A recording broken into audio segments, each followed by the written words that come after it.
Ótimo.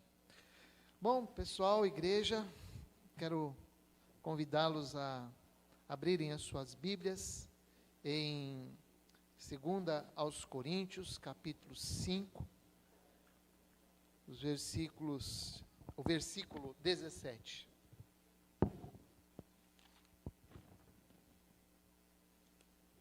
Segunda aos Coríntios, capítulo 5, versículo 17. Desde já eu quero dizer que esse texto, na verdade, ele é apenas um ponto de partida, aquilo que eu tenho para compartilhar com os irmãos. Na última quarta-feira, nós tivemos o encerramento de um curso aqui chamado Fundamentos. E neste curso nós utilizamos também, dentre eles, falamos sobre o compromisso do membro da comunidade Batista da Paz perante Deus e perante a igreja.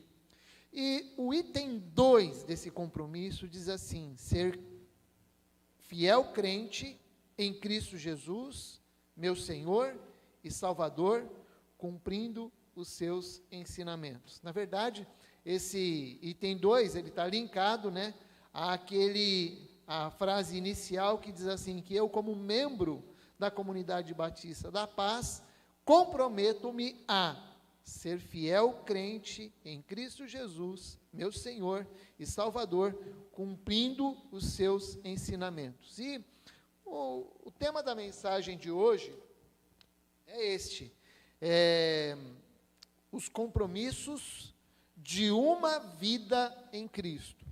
Então, o meu ponto de partida vai ser aí, 2 aos Coríntios, capítulo 5, versículo 17, que diz assim: se alguém está em Cristo, nova criatura é, as coisas velhas já se passaram, e eis que tudo se fez novo. Eu queria pedir para a igreja ler junto agora, vamos lá, está aqui, ó. Você que está em casa pode ler também, tá bom? Vamos lá. Portanto, se alguém está em Cristo, é nova criação, as coisas antigas já passaram, eis que surgiram coisas novas. Amém. Bom, como disse então, esse texto, na verdade, é apenas o meu ponto de partida. Na verdade, esse texto, ele está linkado ao tema que o apóstolo Paulo traz ali, que é um tema que eu diria como o ministério de reconciliação. Porque, em resumo, Deus promove a reconciliação com Ele mesmo, do homem com Ele mesmo, através de Cristo. E aí, Ele confia à sua igreja e aos seus discípulos esse ministério que nós chamamos o ministério da reconciliação, de trazer o homem de novo a ter paz com Deus. Lá em Efésios, se não me falha a memória, capítulo 2 ou 4, ele diz que nós estávamos em guerra com Deus, e em Cristo Jesus foi trazido paz, e houve paz então entre nós e Deus, através de Cristo. E esse ministério de levar a paz, de trazer a reconciliação, também foi confiado à igreja, foi confiado aos discípulos de Jesus.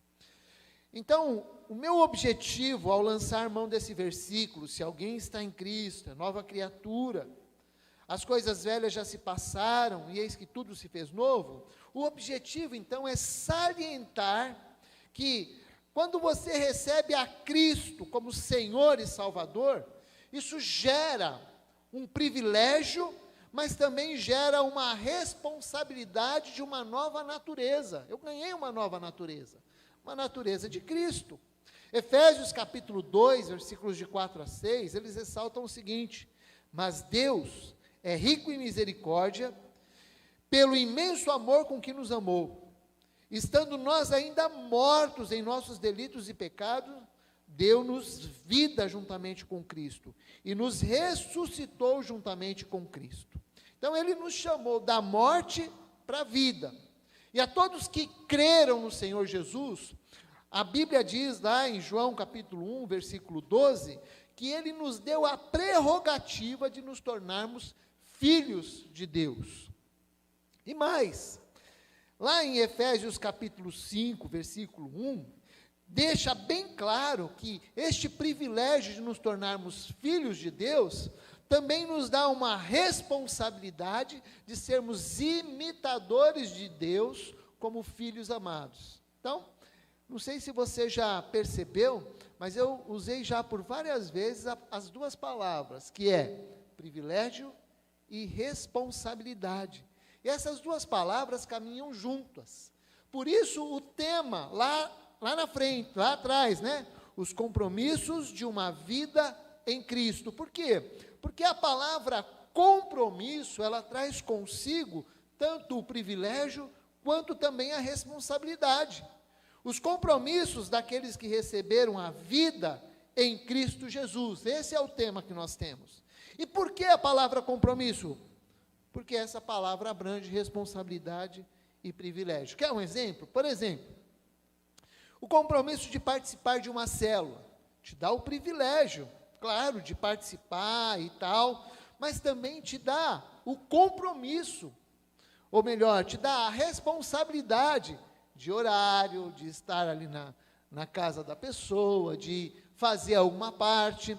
Outra coisa, o compromisso, quando você é convidado para ser o padrinho de um casamento, o compromisso você tem de ser exemplo, né, a responsabilidade de ser exemplo, é um compromisso, né? E isso traz a responsabilidade de ser exemplo, mas também te dá a alegria, o privilégio de se alegrar com aquele casal. Ou, no meu caso, te dá também o privilégio de comer os docinhos do casamento. Então, responsabilidade e privilégios andam juntos.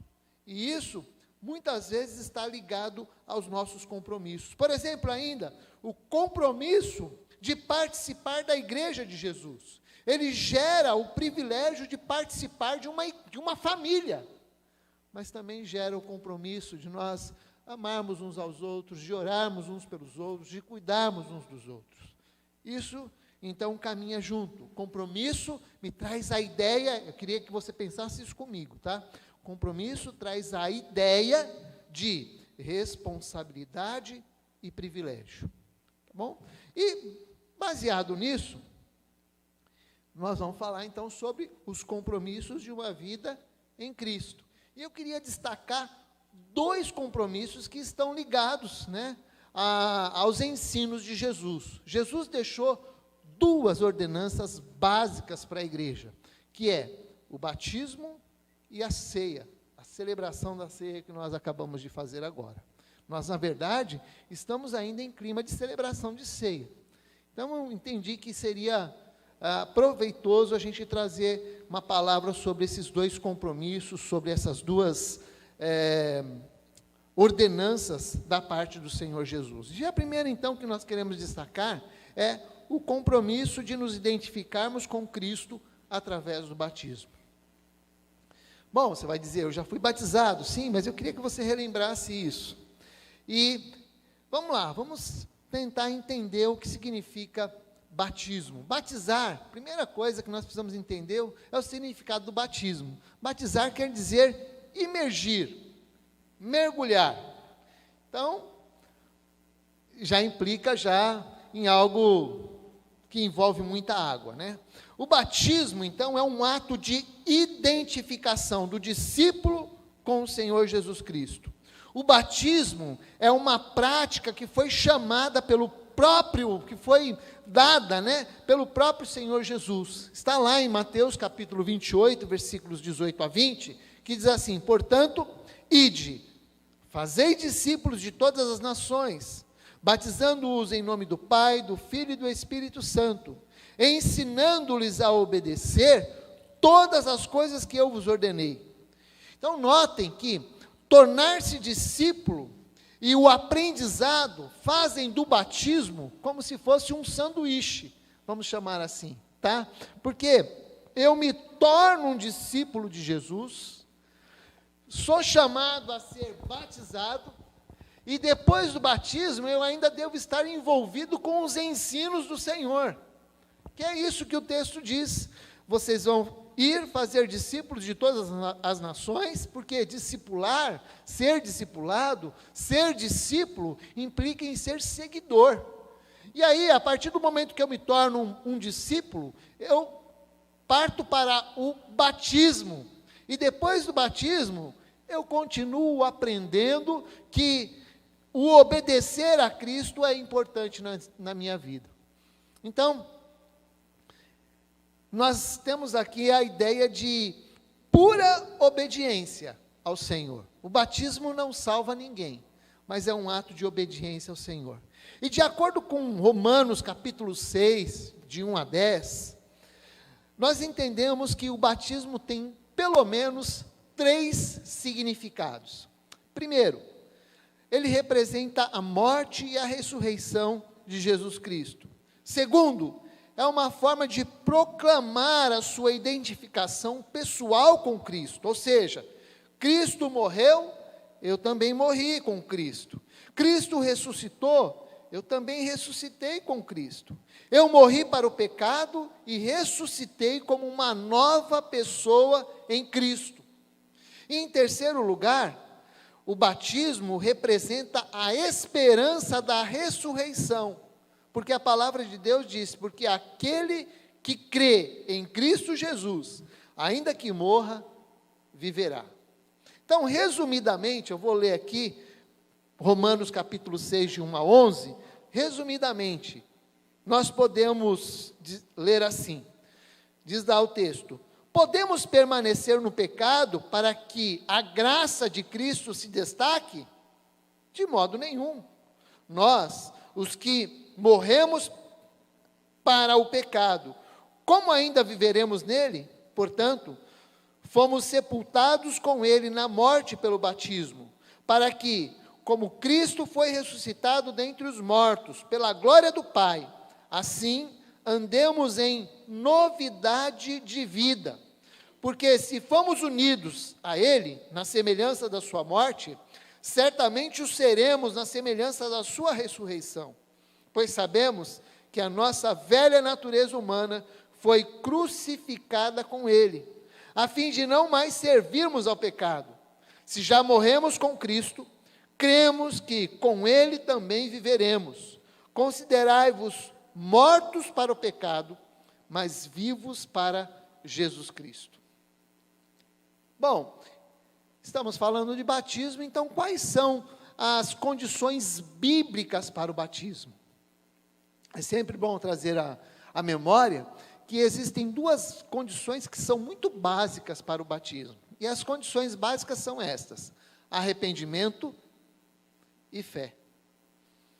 Bom, Atos capítulo 2, versículo 38, quando Pedro estava falando a uma grande multidão, aquela multidão perguntou: e aí, o que nós temos que fazer? E aí Pedro responde: arrependei-vos e cada um de vós seja batizado em nome de Jesus Cristo, para o perdão de vossos pecados, e recebereis o dom do Espírito Santo.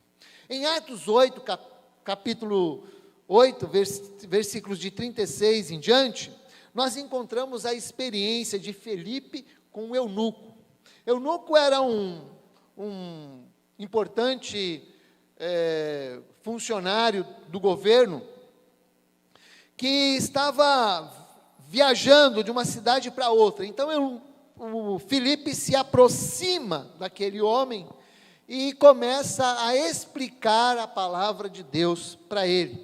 E aí, enquanto eles estavam andando, enquanto eles prosseguiam, eles chegaram a um lugar onde havia água, e o eunuco perguntou: aqui há água, que me impede de ser batizado? E Filipe disse: é permitido, se crês de todo o coração. E ele respondeu: creio que Jesus Cristo é o Filho de Deus. Então ele mandou parar a carruagem, desceram ambos à água, tanto Filipe como o eunuco, e Filipe o batizou. Então, o batismo, ele perderia o sentido se não houvesse arrependimento dos pecados e fé em Cristo Jesus. Isso é importante que fique gravado na nossa mente.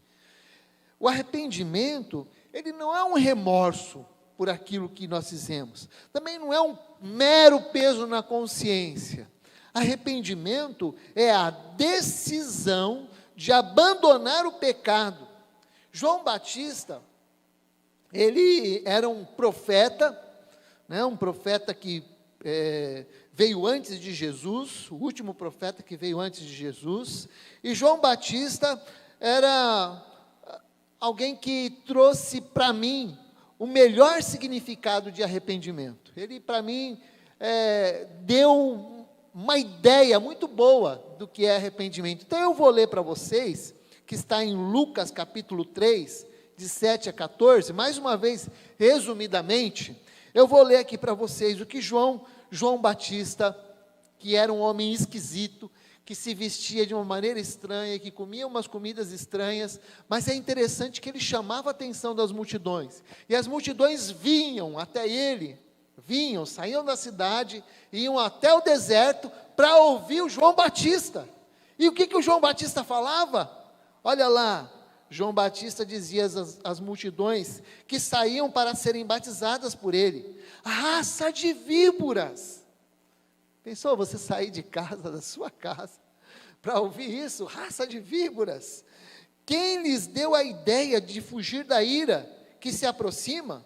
Deem frutos, presta atenção nisso, deem frutos que mostrem o arrependimento. Então, precisamos entender que que arrependimento tem que ter fruto. Quando você pensa na palavra fruto, você tem que pensar em resultado, não é?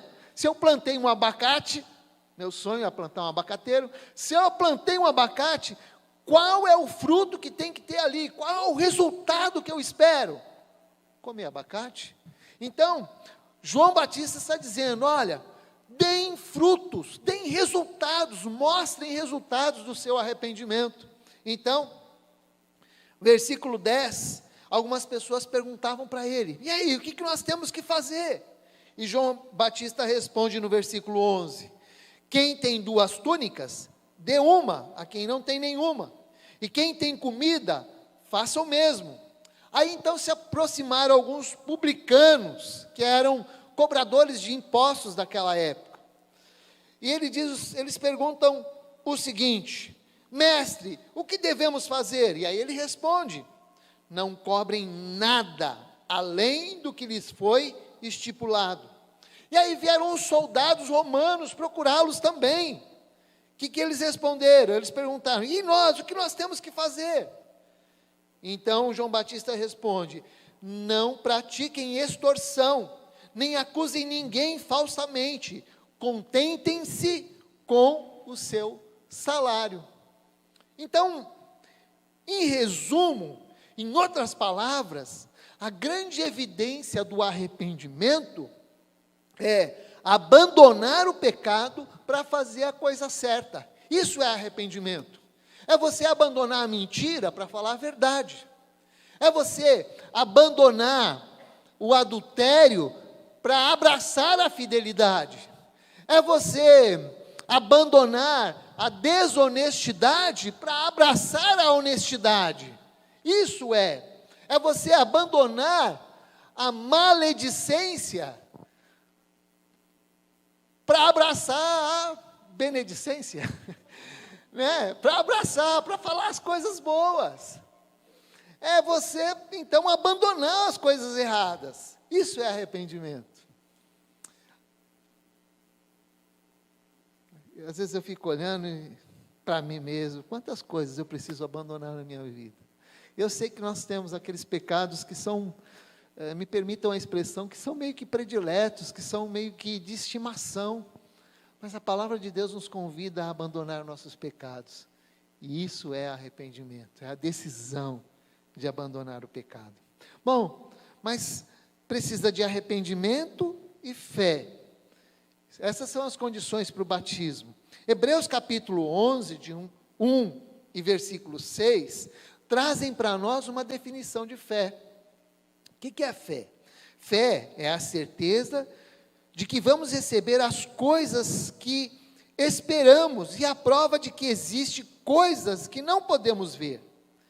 Ele diz lá no versículo 6, sem fé Ninguém pode agradar a Deus, porque quem vai a Ele precisa crer que Ele existe e que recompensa os que procuram conhecê-lo melhor. A fé, ela me leva a viver a realidade das coisas que ainda nós não podemos ver. É tratar as promessas de Deus como algo que está diante dos nossos olhos. E é por isso que a fé vem pelo ouvir.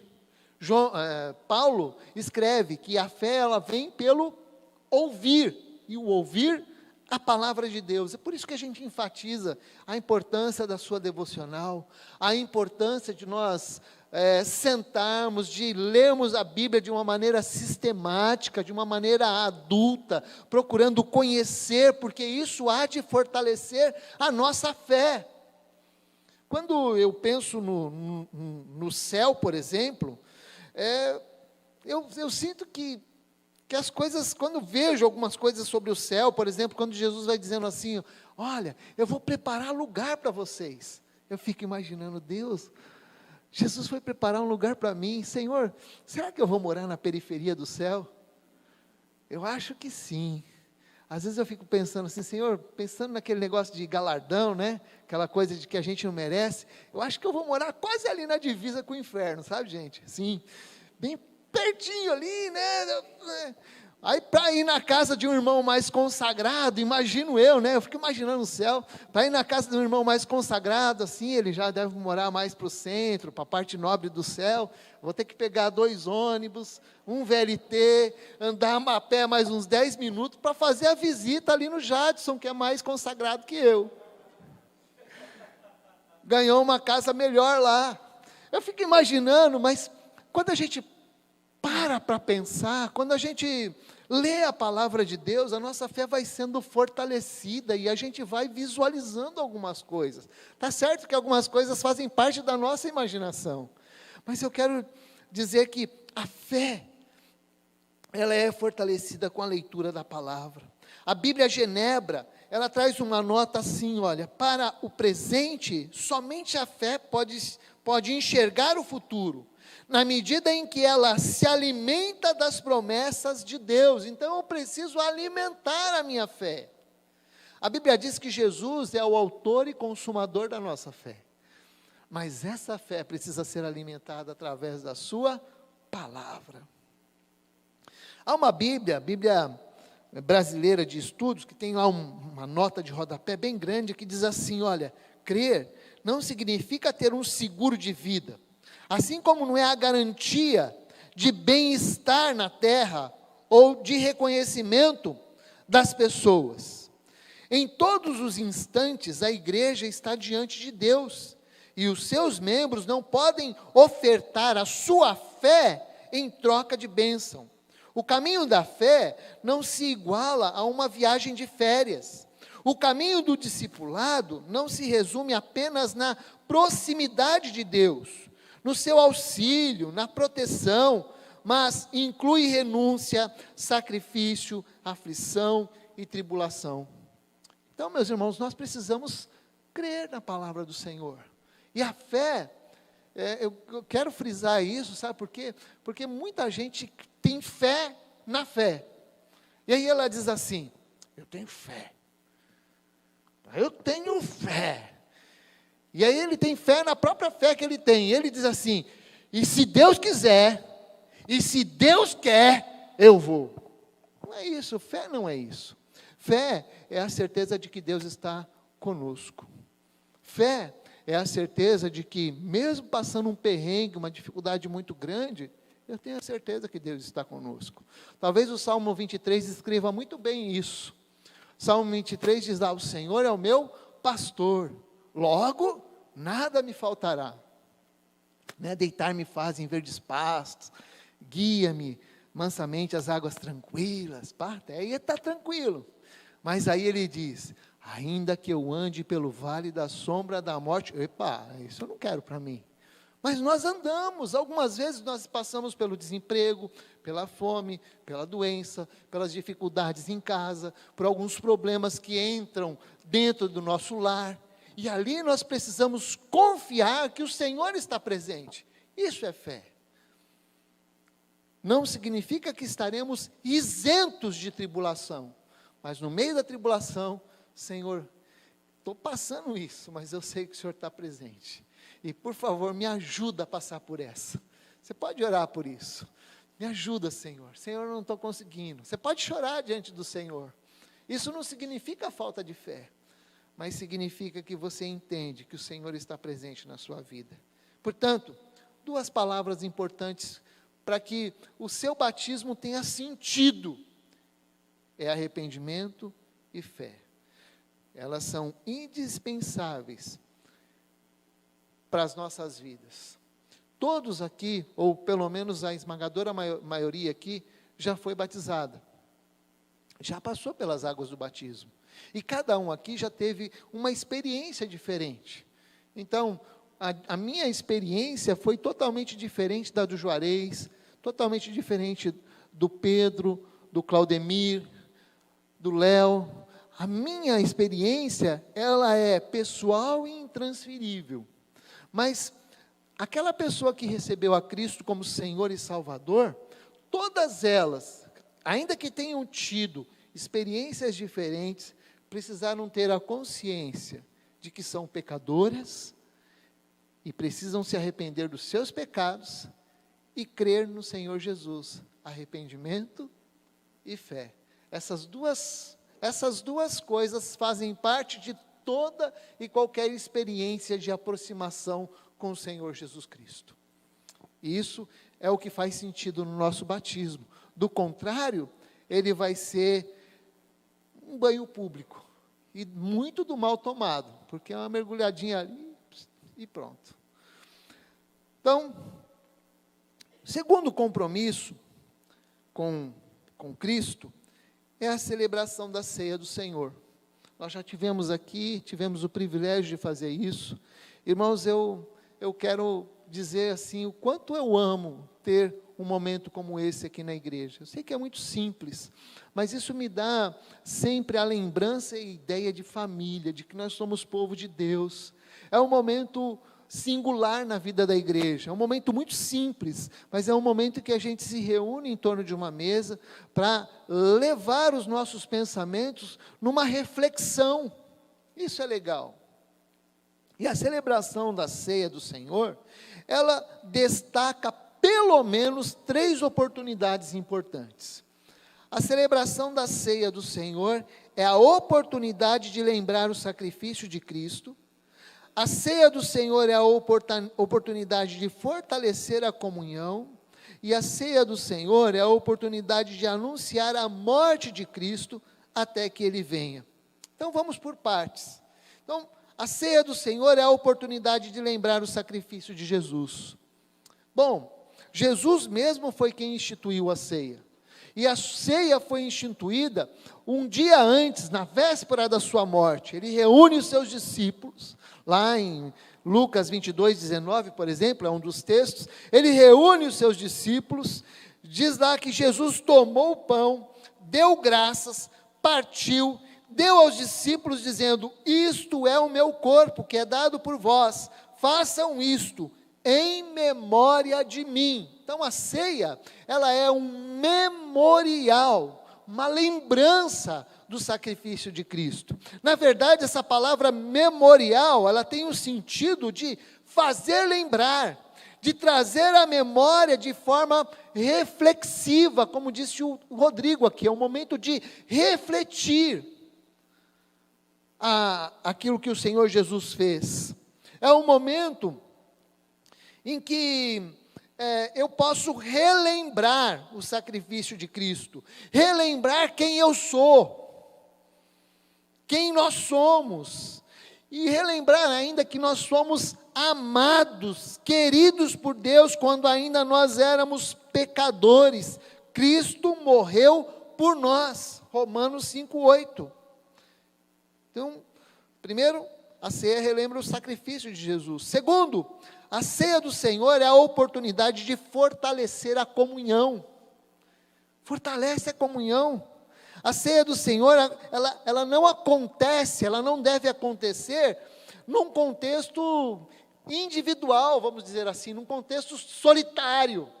Ela tem sentido quando nós estamos em comunhão com os nossos irmãos em Cristo Jesus. Em 2020, um ano que quase não existiu, né? Parece.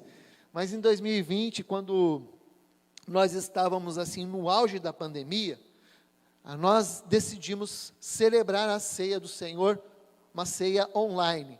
E foi uma das ceias mais esquisitas que eu já celebrei, porque nós tínhamos aqui, nós tínhamos como é que fala? Um negócio para filmar, sei lá, aqui virou um estúdio, né? Mais ou menos um estúdio. Nós tínhamos assim pouquíssimas pessoas, porque não podíamos nos reunir. E aí, eu me senti muito desconfortável. Por quê? Porque não havia uma reunião, exatamente. Mas era necessário, a ceia era necessário. Então, por quê? Porque nós precisávamos cultivar a comunhão entre nós. Então, eu me senti mais confortável quando veio a ideia de nós realizarmos a ceia do Senhor, ainda que fosse online, e estimulamos então para que cada irmão ligasse para outros irmãos, a fim de que a comunhão fosse estimulada, fosse praticada através da oração, de orar pelos outros, gerando assim uma aproximação, porque é um tempo de comunhão. Ceia não tem sentido se nós não estivermos juntos. A ceia também ela é didática. Por isso que, na minha opinião, é muito importante que as crianças estejam juntos. Alguém pode dizer assim, mas as crianças ficam aguadas, elas não dão sossego, elas tiram a nossa concentração. Não, as crianças têm que estar junto da gente. Sabe por quê? Porque elas vão se familiarizando com isso.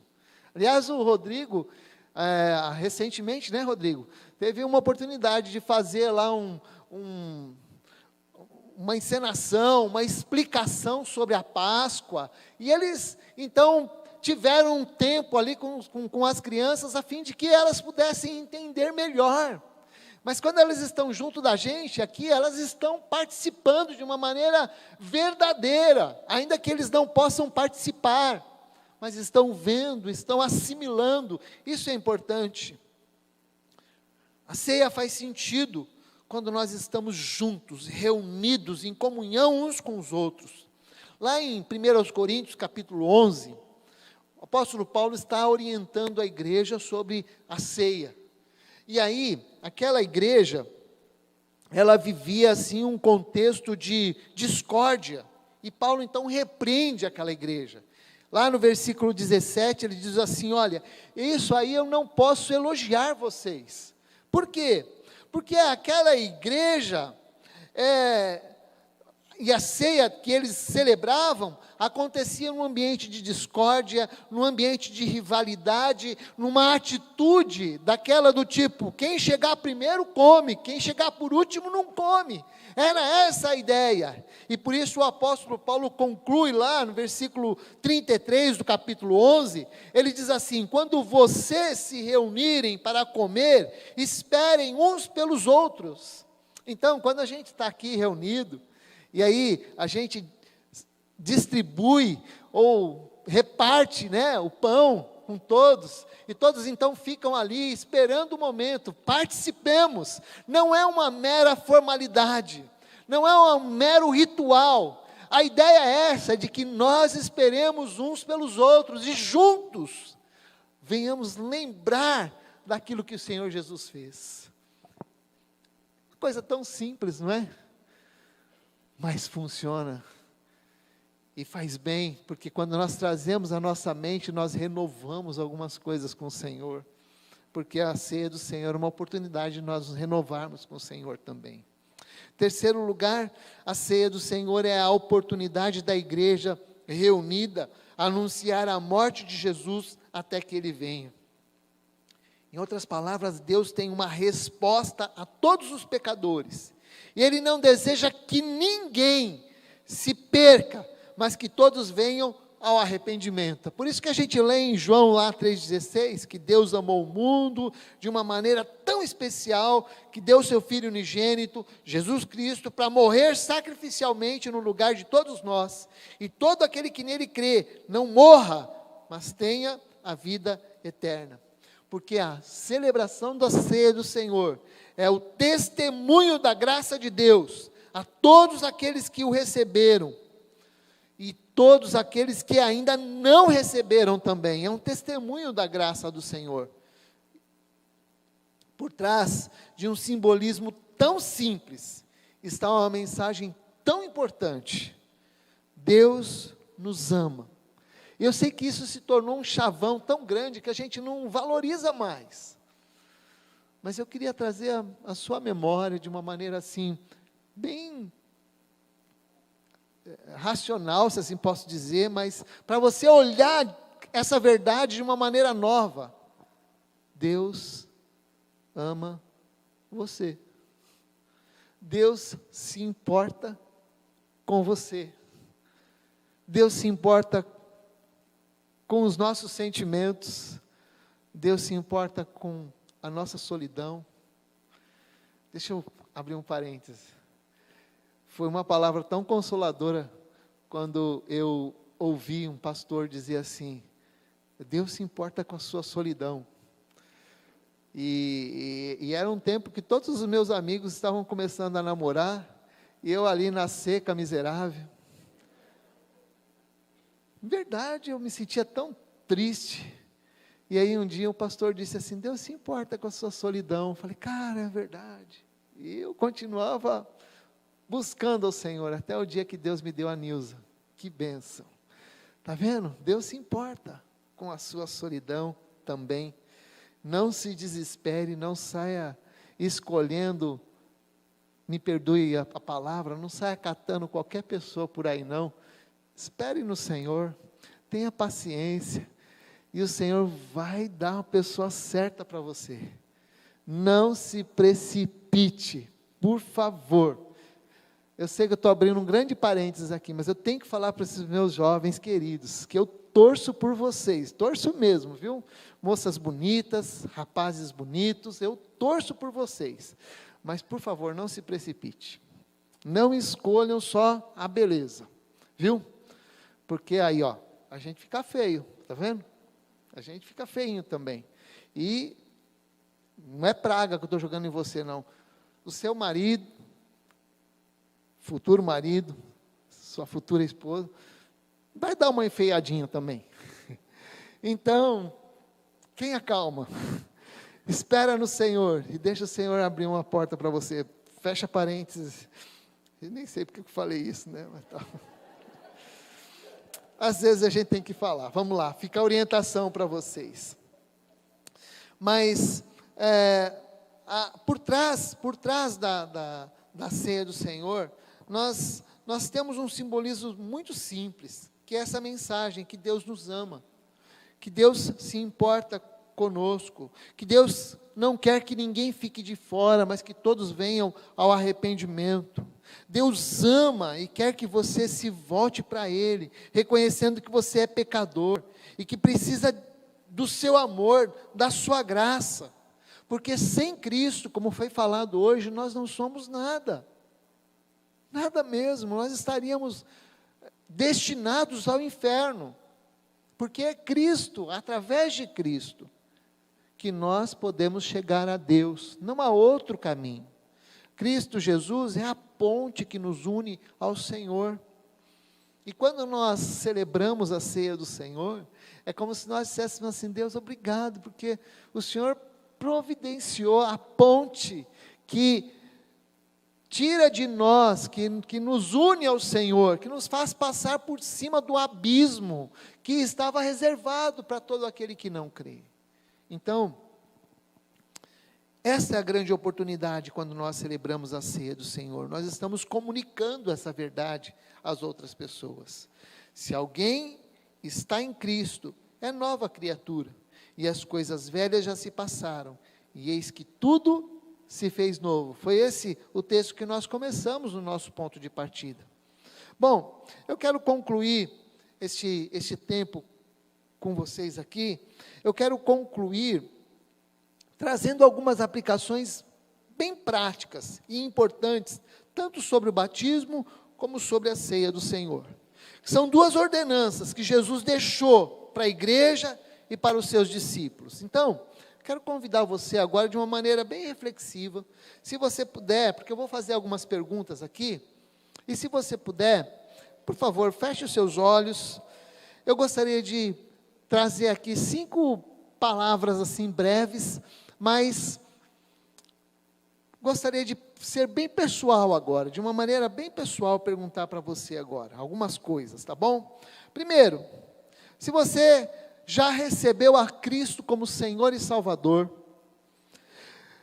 saiba que o batismo, ele é um ato de obediência a Deus. O batismo, ele não salva ninguém. A água do batismo não é uma represa de água benta. A grande bênção está na atitude de obediência ao Senhor. Essa é a grande bênção do batismo. E eu queria fazer essa pergunta para você. Você já se arrependeu, crê no Senhor Jesus e ainda não foi batizado? Se você ainda não foi batizado, eu quero dizer para você que você precisa fazer dar esse passo de obediência a Deus. E aí vem a pergunta: há alguém aqui entre nós que ainda não foi batizado e que entende nesta hora que precisa dar esse passo? Eu queria que você fizesse um sinalzinho com a sua mão. Eu vou lá na frente, nós vamos orar por você. Há alguém aqui que entende essa verdade e gostaria de sinalizar aí com a sua mão? Tudo bem. Em casa também. Essa é uma pergunta para quem está em casa também.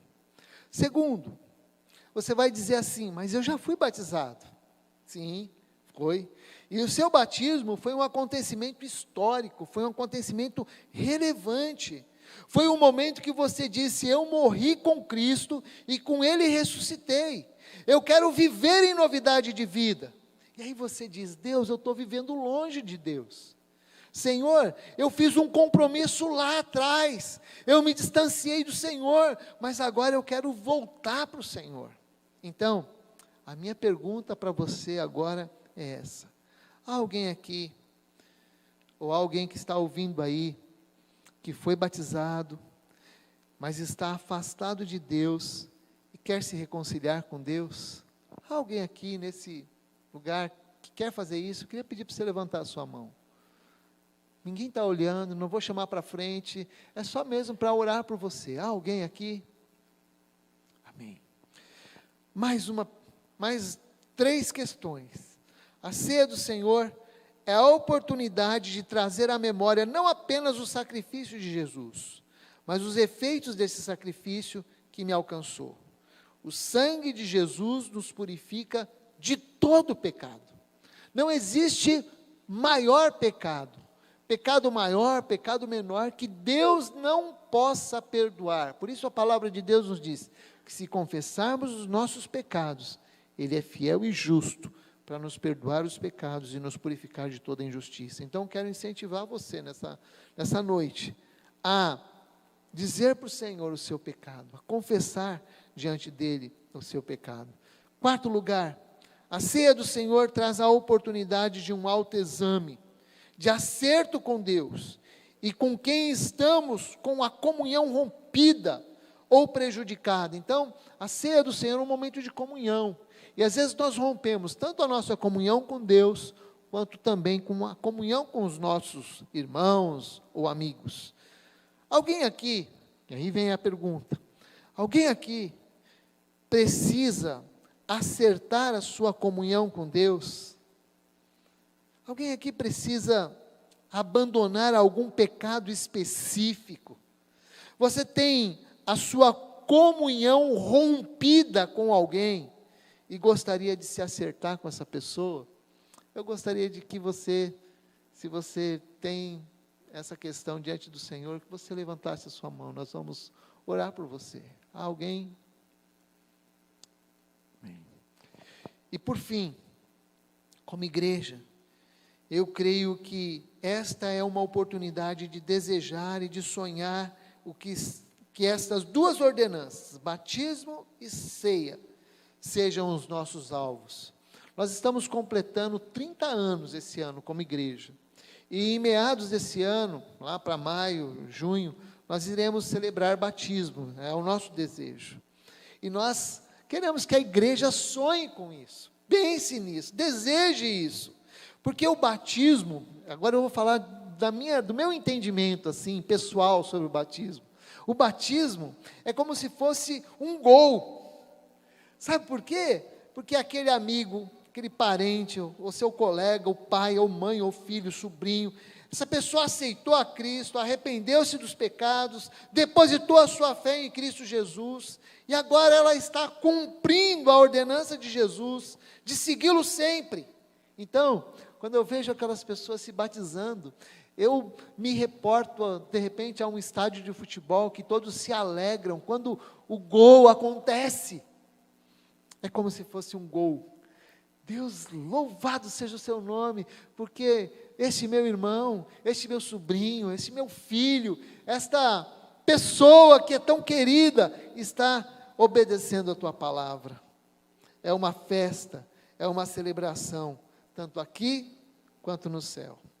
E finalmente, a ceia será sempre uma oportunidade de lembrar o sacrifício de Cristo, de ter comunhão com os irmãos, e de anunciar a morte de Cristo, até que Ele venha.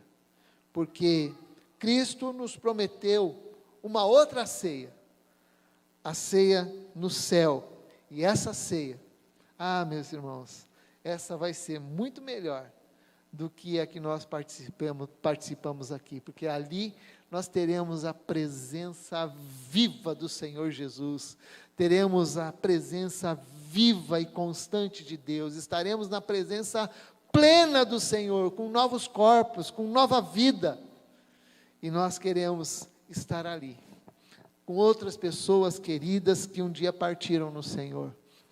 Esse é o nosso desejo, essa é a nossa oração.